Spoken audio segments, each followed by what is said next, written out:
I recently spent some time in upstate New York making music with John Notar and Kyle McAvoy. We had a great time. Spent, I think, 5 days total, maybe 6 days up there, just hanging out, making music at John's studio. My living situation there was funny. I won't bore you with the details, but it was basically just me living in an unfurnished house. And in the dining room, I had a little ragtag producer setup. I was lended a little keyboard, some speakers, an interface, and an RE-20 tape echo, funny enough. Which, when I saw it, I was like, wait, is that a RE-20 tape echo? Like, is that a working RE-20 tape echo? And Kyle was like, yeah, it works. Have fun.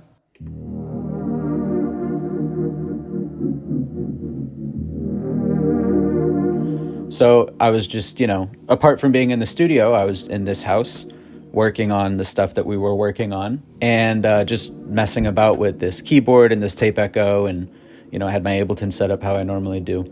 But I've wanted to use a RE-20 for ages. They're just kind of pricey to randomly get. And I use a lot of RE-20 tape emulations. So, my bases are kind of all covered in that world. There's no real reason for me to have one yet, right? I don't have gear acquisition syndrome just yet, but I don't have the money for that either. Maybe someday that'll change. Anyway, this is basically just a long way for me to say that today we're going to use these sounds to dive back into the Inner Ocean 4-track.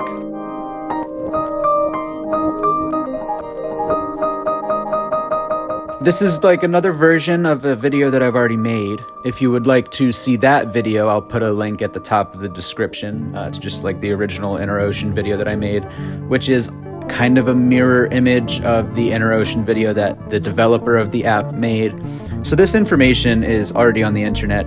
We're just going to do it again, speedier. I'm not going to explain myself as much. And we're just going to, bang out some cool sounds with these samples that I got from the RE-20. So let's go. All right, let's dig right in. We'll just start with a blank MIDI track. We're going to drag the Inner Ocean into the MIDI track. Then we're going to find the sound that we want. I have this little library of sounds that I collected using the RE-20. So we're just going to take 8 seconds of this clip, just like this, and then we're going to freeze and flatten it to create a stereo audio file. And now we're just going to drag that into the Inner Ocean on each track. Boom, boom, boom, boom. Okay. Now inside the Inner Ocean we'll have all 4 tracks, but be careful of your volume. I would dip the output a little bit, because it's just going to play all 4 of them at once. But now's the fun part. We need to set up Inner Ocean to run how we want it to run, and to do that, we will do this. Just follow my lead. Track number 2, reverse. Leave the other tracks alone. Then on each track, turn repitch on and make free locked.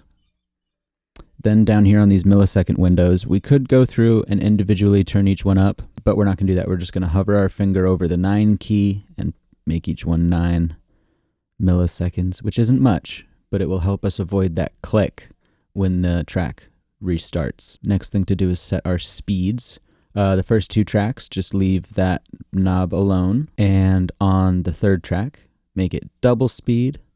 And on the last track, make it half speed. So now each one of these tracks is doing a different thing to the loop. The first track is just playing the loop all the way through. The second track is playing the loop in reverse. The 3rd track is going to play the loop at double speed, which will be an octave higher. And the 4th track is going to play it at half speed, which will be an octave below. So let's just press play and hear what that sounds like running through the entire loop.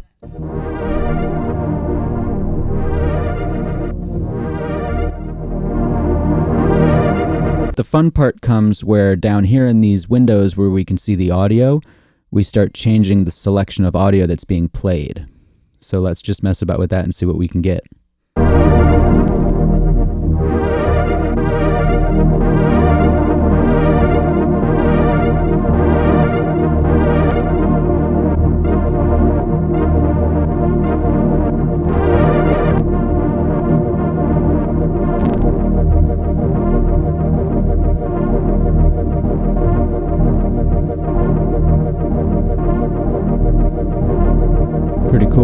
that's without any effects on this channel. So if you put like some reverb after it,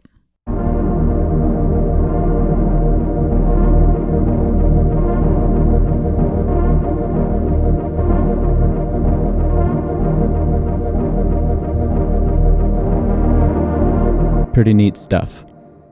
So now I'm gonna select another sound to input into the inner ocean. Rinse and repeat. I'm not particularly a fan of what we just did, so that's why we're doing this. Let's hear what these sound like.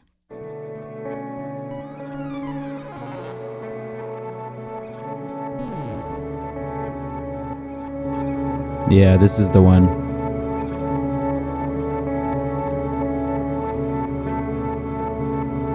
I'm gonna add some delay after it to get it sounding huge. The options are limitless, and you can resample all of this and recontextualize what you record. I would be remiss not to mention that this is not the only way that you can use this plugin. We can also send audio into it and use it in a live situation, which I suppose I will now show you. I'm just going to continue to resample these RE-20 sounds, but I'm going to put them into simpler and then play them on this keyboard. Cool. I think I found the sound I want to use. So now we go back to the inner ocean, and where it says input up here, you just want to hit refresh to make sure that it will capture the MIDI track that we want. Let's double check the name of it. We should be labeling stuff, but we're being lazy today. 3-1 audio all the way. And this is another situation where you want to be careful of levels, because once you set these up to record, sometimes it's kind of loud. That's not too bad though. So now you can see these audio bits down here are changing as I play stuff. You can see them updating. So when we hit play, it's going to start picking up the new stuff.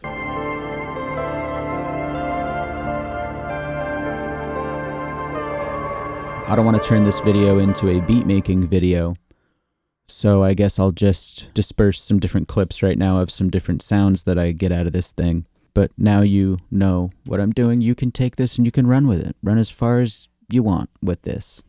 Don't forget, resampling is your best friend. So what I would recommend, actually, what I should probably do right now, is create a new audio track. We'll go back here. Now we'll stay here. Create a new audio track and get recording from resampling. And record what's happening in the SESH. Just keep it recording forever. So we'll delete this because we don't need that. And then yeah, just hit record and start doing stuff.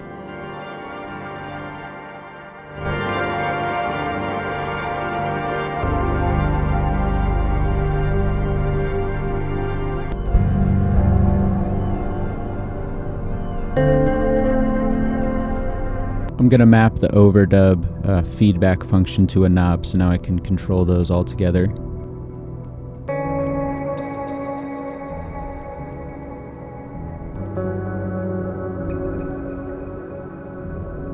Yeah, I don't know. This is supposed to be kind of like an RE-20 video, but at this point, I kind of just want to like record a piano into it.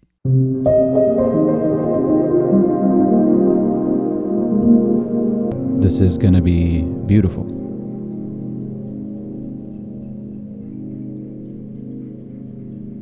Like that sustained note right there.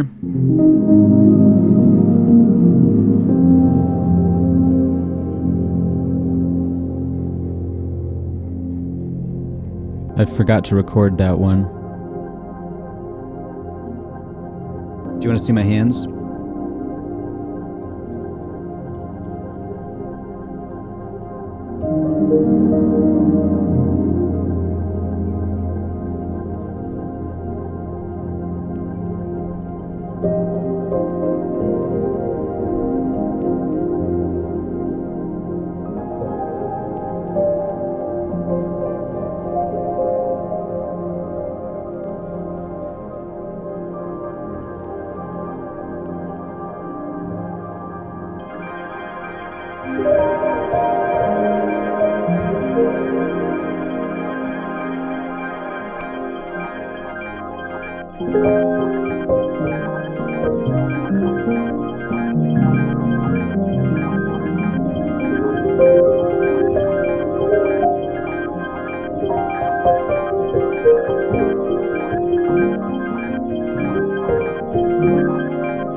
I'm going to put the delays before the plugin.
Yeah.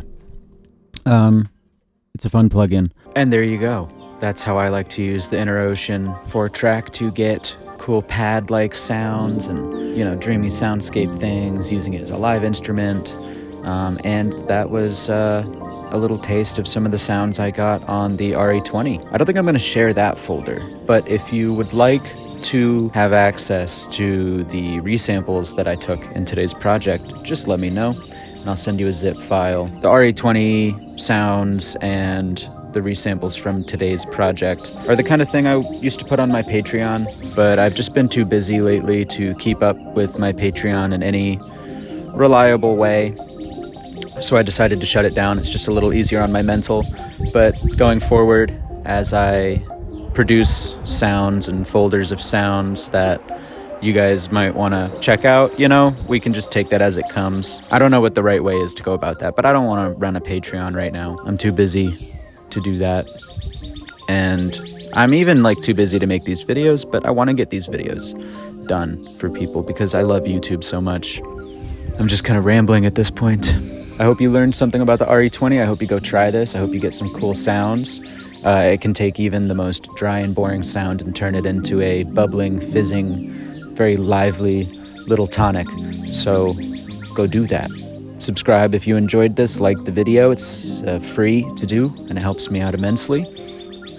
And who knows, maybe if I get to 3,000 subscribers, it'll be more worth my time to make YouTube videos. I don't know. Yeah. Until then, I'll just, pop YouTube videos off whenever I can, and see you guys around.